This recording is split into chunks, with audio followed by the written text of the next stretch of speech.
大館，大家平時去睇展覽就去得多，原來佢有好多威水史㗎。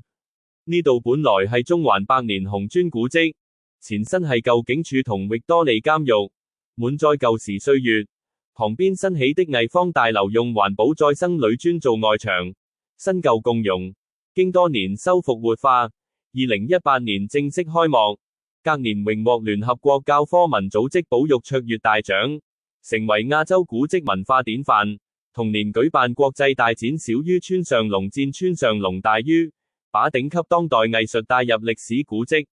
大館近年不止深耕本土與中國藝術，如推出小於保持在線，全球公認大於更邁向國際藝術舞台，如引進 Bruce Newman 的大型個展 Alice Yaquade 的比托邦及大卷新字的小於開箱2025光之合奏等國際大師重磅展覽，一步步邁向國際藝術領域，其成就，我哋真係要俾啲掌聲佢。